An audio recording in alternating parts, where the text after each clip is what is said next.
I get shit done, I have fun, it's my time and I'm the one. I'm breaking through.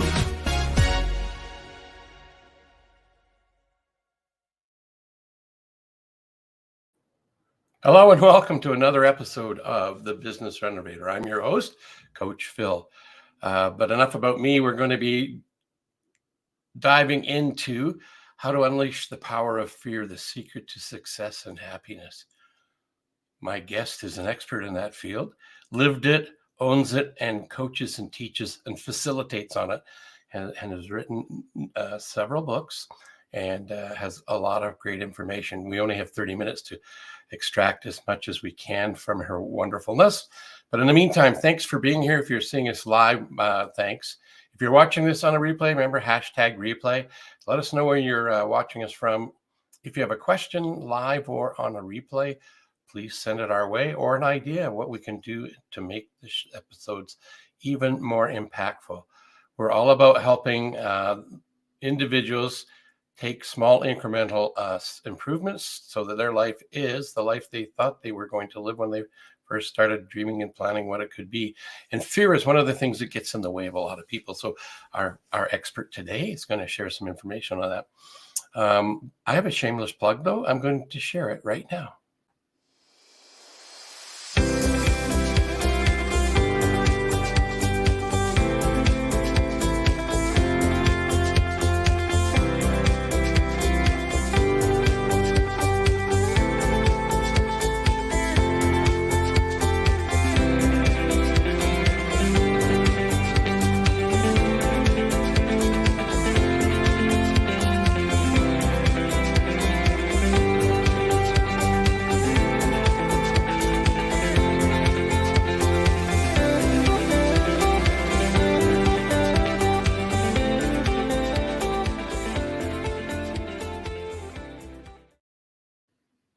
Hey, guess what? It's complimentary. No credit card required. Just go to the website, click on the link. It'll take you to the assessment, complete the assessment, and you'll get an idea of what your business growth score is. You might be right on point, nothing to do, and just pat yourself on the back. You might find you're somewhere else in between. And if you need a hand, again, for watching us and being a viewer of the Business Renovator, a complimentary 30-minute coaching session with either myself or one of my many esteemed coaches around the globe. I may not be the right person for you. On that note, I have the right person for us today. So let me talk about this lovely lady. Jacqueline Wales is our guest today. And as I mentioned, she's written a few books, 3, I believe. And she's an expert on fear because not only does she talk about it, she's lived it, has overcome it, and knows how to help us all do that. So let me read the written version of what I just said. After witnessing tremendous trauma early in life, fear dominated her mindset, leading to self-sabotaging behaviors and bad choices that kept her from living a purpose-filled life. For her children's sake, she embraced the challenge of change and overcame the barriers that sabotaged her own life. And over time, with the help of many advisors, she realized that she could help many people struggling with the same issues. This led her to several books, TEDxTalk, hers, not somebody else's, but hers. So there's more content you can go to after our short little visit today. And for the last 18 years, she's been a trusted advisor to leaders who are ready to take a greater ownership and authority in their own chosen roles. Jacqueline Wales, your guide to transformational change, author, When the Crow Sings, a novel, The Fearless Factor at Work, and creator of transformational strategies for success, from chaos to clarity, leading with trust online self-development programs. I can't wait anymore. I'm just going to bring her up. Here she comes. Hello and welcome to the show. I know you're crazy busy, but I appreciate you finding a little bit of time to share it with me and our audience, Jacqueline. Well, I'm glad to be here, Phil, and thank you for the invitation and always the great introduction. Thank you. Well, it was easy. You helped. I mean, your history, the journey you've been on, we're going to touch on as much as that we can in the short period of time we have. But we were talking a couple of weeks back about the acronym FEAR. fear everything and rise, face everything and run. There's all sorts of stuff, cliches, but life is not a cliche, is it? No, no. But then again, cliches are built on things that are, happened many times. So they become a cliche. So, it's easy to reduce the fear thing to the acronyms, and there's plenty of them out there. But as I said in my TED talk, fear became my North Star. Now, that's something that most people wouldn't think about. It's North Stars is supposed to be the positive thing. That's where we're going. But, as I like to say it, fear is the greatest driver for growth in the human experience. And that is quite a statement, given that, I've lived it for most of my life.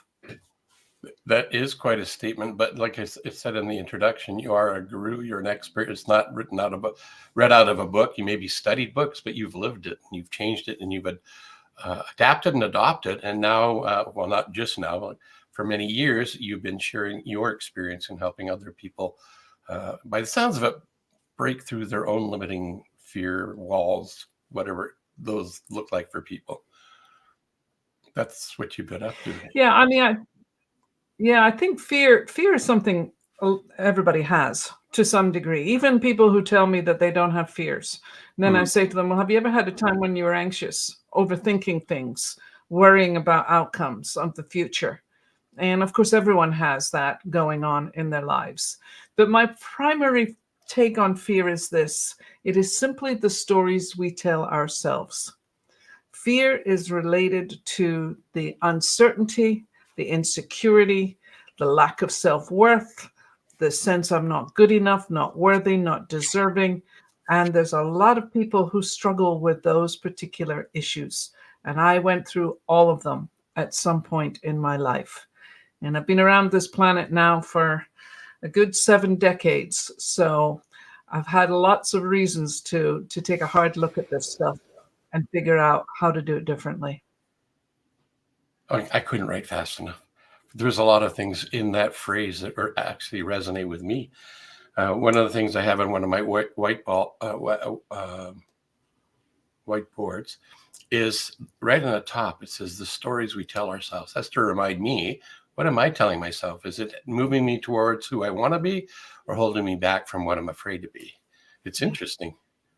Yeah, it is. And they've done a lot of research on this over the years, to show the narratives that we create about ourselves is really how we define ourselves in the world and what we're capable of producing as individuals in the world. And I know that you're all about, the mindset piece and how do we change that. And of course, that's what I'm all about too, because we all have a choice.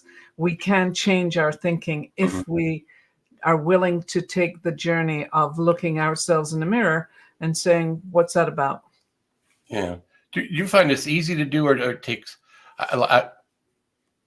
yeah, let me finish that. Do you find it's easy to do with effort, or it's no, difficult? It's never easy. It's not an easy journey. I mean, when people come into my programs, the first thing I say to them is, this is going to challenge you. This is not easy. This is not check the boxes. This is not looking for magic bullets. This is about being willing to take a hard look at your own limited beliefs, your own behaviors, the ways in which you're showing up in the world, and ask yourself the hard questions. Is this truly how I wish to continue? Is this truly who I want to be? And is this truly how I want my life to look at the end of my days? And the answer frequently comes back, no. So then you have to do the journey, and it is a journey to understand why the stories you tell yourself are important to you. What are you invested in when you hold on to these stories? I've heard that recently. It's not new to me, but when I heard it was, it's an addiction, and it's something that we're comfortable with because of something it gives us, and we hang on to that, even if it's not. I'm going to say even if it's not serving us, but it actually is serving. It's serving us to stick in our isness. It doesn't serve us to grow into our ourselves, is the way I've heard it described. So it's holding us back. It's the devil we know kind of approach. Yeah.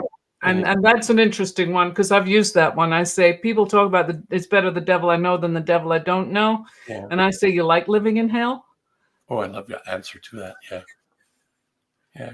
But we do it automatically. We're creatures of habit, right? And our That's right. habits are good for us. And they're not, some of them are not so good. Like learning how to shower every day would be a waste of time. I'm glad I know how to do that habitually.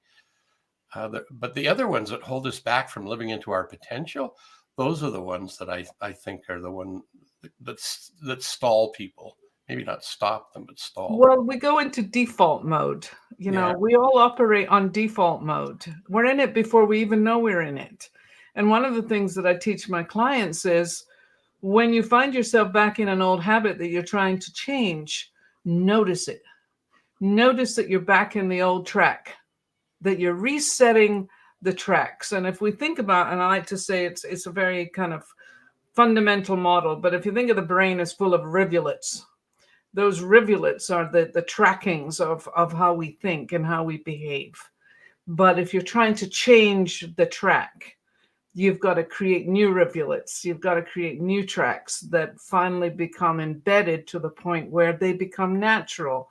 So I have the question frequently, how do I become more confident? And I go, incrementally. Little by little, you find yourself doing more and more of being bold, opening up, speaking up, not questioning yourself, not getting into that yada yada head that you need to turn off and change the channel on. And then one day you look back and you go, I don't do that anymore. And that is the profound piece where you go, wow, look at that. I don't do that anymore. Because you've changed the neural pathways to create a different story in your brain. Yes. I was thinking of something when I was a youngster. It's not fear-based, but it's habit-based. And maybe I used to chew my fingernails to the point it hurt and they bled. So maybe I never associated it with fear back then, but it probably was some sense of anxiousness that was tied to that habit. And one day I kind of did what you just described, small incremental steps to stop that habit. And now I don't have magnificent fingernails, but I don't chew them. And it's been like that for decades. But if I sat in a therapy bed, maybe I would understand why I did chew my nails. I don't care, but it's not important for me to know that. Well, here's what I say, and this is something I also learned over my lifetime. The question why isn't really the big question. I mean, Simon Sinek goes on about, we got to find our why and so forth. And there's a piece to that, no question. Yeah. But the bigger question for me, and this was brought out many decades ago when I was writing my first novel and working with a coach, he said to me, every time I wrote a scene, he would say, what about that matters? What about that matters? And that becomes a bigger question than the why. Yeah. Because then you're really digging deeper into the source of why you bit your nails. There was a certain underlying current of anxiety, which was, this is how I relieved it. And we all have habits of self-soothing in one way or another, whether it's through food or drinking or sex or whatever the case may be. There's a lot of ways in which we self-soothe, and it can't always be positive. And creating the new habits, that's the hard piece, is you have to really consistently be aware of where you're at with it. You said what's it, 4-letter word, food. I do eat emotionally. I find it soothes, it's entertaining, it's creative, but I don't need to eat as much as I do, but I do. Anyway, yes, food is one of my addictions.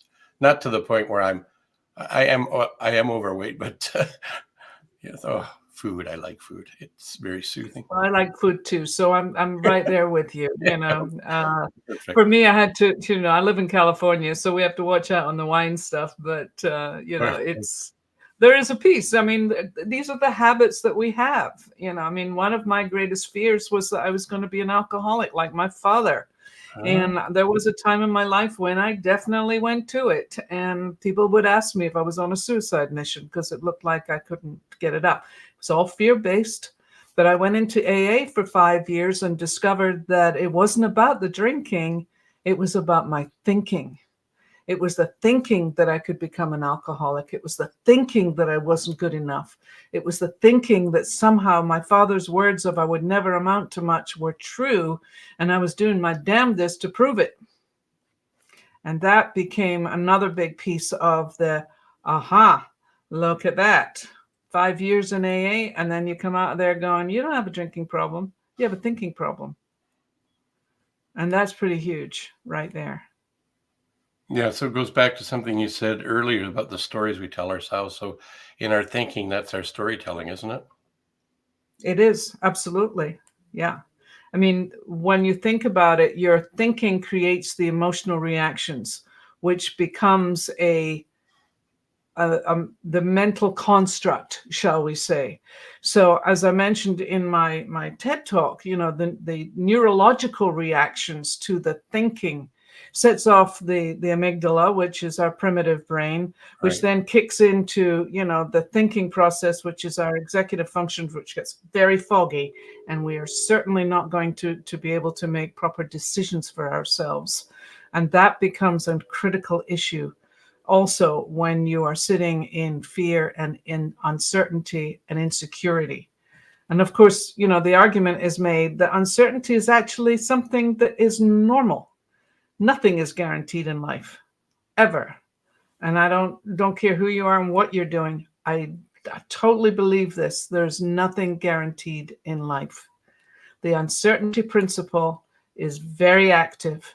And if we can get with the idea that being comfortable, being uncomfortable is more the norm than staying in the status quo in the comfort zone, then we can start to explore other possibilities, look for other opportunities, and allow that we don't always have the answers. And I like to say there's a magical little word when people say I can't or I don't or whatever, yet, Y-E-T. I don't have it yet, which leaves a whole lot of room for possibility. Yeah, I'm drinking your Kool-Aid. You're speaking my language, whatever the cliche is. This totally resonates with me. And there is no have-tos in life either. It's all about choice. You can choose to stay an alcoholic, right? I've not been an alcoholic, so I can't speak from experience. Yeah. Right. So, but they're all choices. The choice factor is interesting. The choice factor is interesting simply because you say, when I say I don't have a choice, well, you just made a choice. That's right. You made a choice to say, I don't have a choice. That's right. So, you know, there's no cop-out is what I'm saying. Yeah, I love it. You know, you can find an excuse for everything. But the truth of the matter is, it's always going to be about your choices. And Let's talk about something that everybody... Yeah, go ahead, Phil. No, you go ahead. Let's talk about the greatest fear that people tell me over and over again. Okay. The fear of failure. The fear of failure. It's huge. Yeah. The number of people who come to me and I say, what's your greatest fear? And they go, failure. And I go, oh, and how many times have you failed in your life?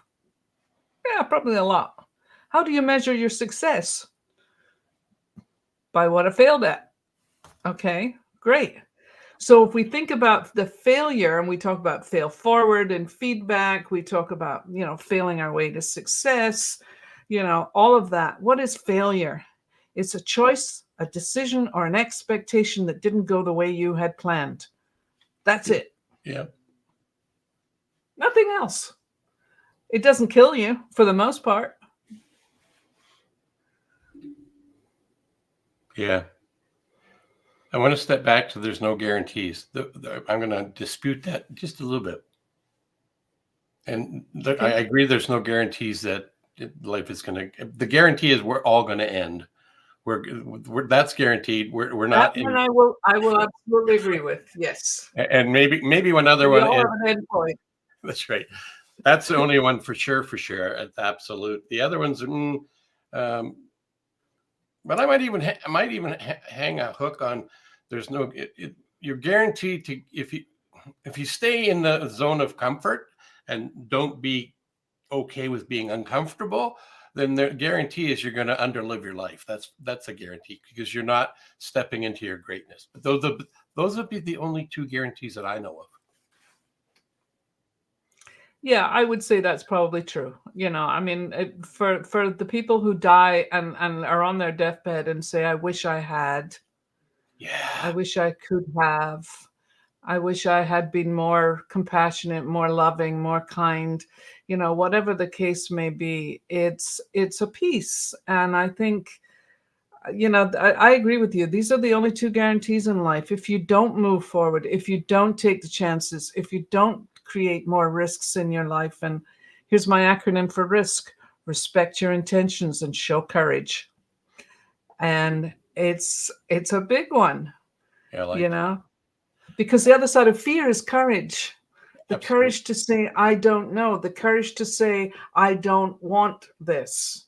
The courage to say, I'm going to take that next step, however small that might be, in order to change what's really not working for me. With that fear and courage, I've also heard it. It would be interesting to get your opinion of this. Fear is one side, love is the other side. So courage is more like love. Fear is more about not loving yourself enough. Thoughts? Yeah, I mean, the self-love piece, I like to say, when you learn how to love yourself, other people will love you more. Yeah. And that's because, and I've been married for 44 years now, and I can tell you, we've had a lot of ups and downs over 44 years. A lot of touch and goes also. But we're still here. And I think that there's definitely a piece in there that is about that self-worth. Because after all, when we move beyond the fear of not being good enough, of not being worthy, of not deserving, you're showing yourself love. You're showing that you love who you are. And it took me a lot of decades to get to that point where I can look in the mirror and go, I really like you. I think you're pretty damn cool. Yeah. So, we take it from that point of view. I had a conversation with one of my siblings this week, actually, and she was talking. And she has autoimmune disease, so she's at risk of certain things, and she has an opportunity to travel somewhere. But then she started thinking about all of the things she has to be conscious of, and at the end of it, I wasn't telling her not to stay home and just go without considering the risk. But at the end of it, to your point, you look back from where we're at the end of our life, and do you have any regrets? And I just challenged her. I said, do you want to go hang out with your kids and your grandbabies in Mexico? There is a risk. So do things that you can do to mitigate the risk as best you can. Go live your life instead of staying at home and going, oh, they're in Mexico, right? So at the end of it, she thanked me because we had a great call and great conversation. But there is a point to this. We're having a little bit of I think instability internet wise. I've noticed it coming and going, but the piece about taking the risks, and to your sister's point of view, there's a real risk in there. She could contract something that could mean the end of life, and that's not a good thing. All of us have a timestamp on us at some point. I mean, that's the way I look at it. The fear of death is another big one for a lot of people. I'm afraid of dying. For me, I don't have that fear. It's simply there's a lifespan, and I know that it's coming to an end at some point. When that some point is, I have no idea. Could be today, could be tomorrow, could be 25 years from now. Point being, doesn't matter. What are we doing today? What are we doing today that brings us joy?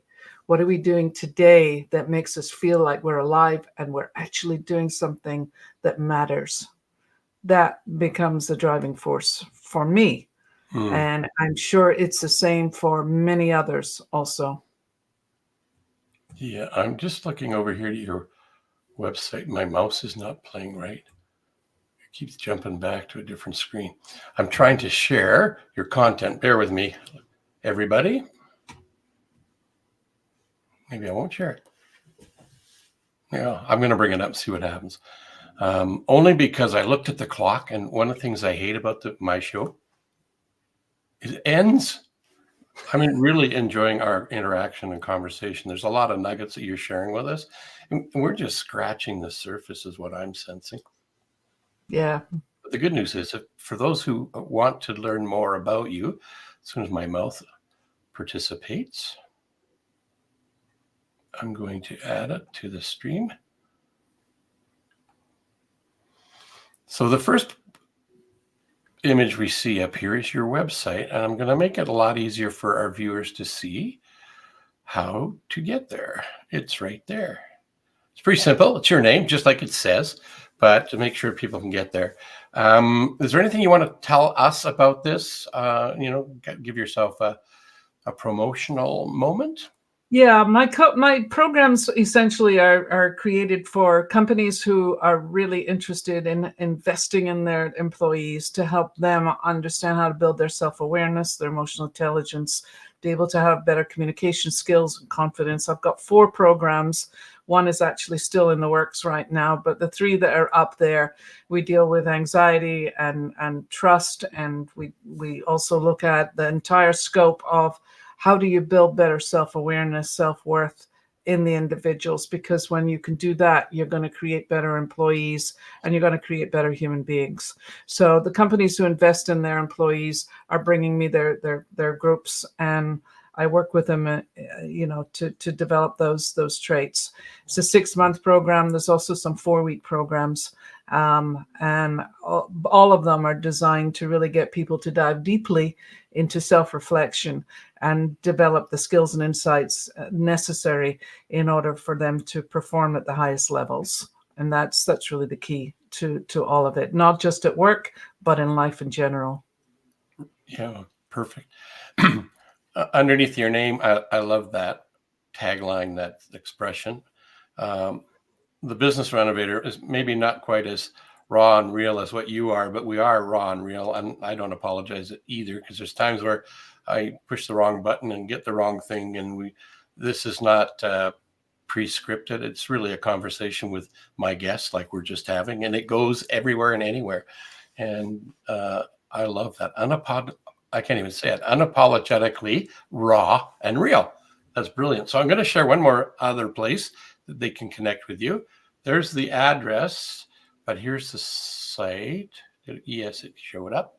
So this is your LinkedIn profile. That is hard to read. It's that dark area at the top of the screen, right up here.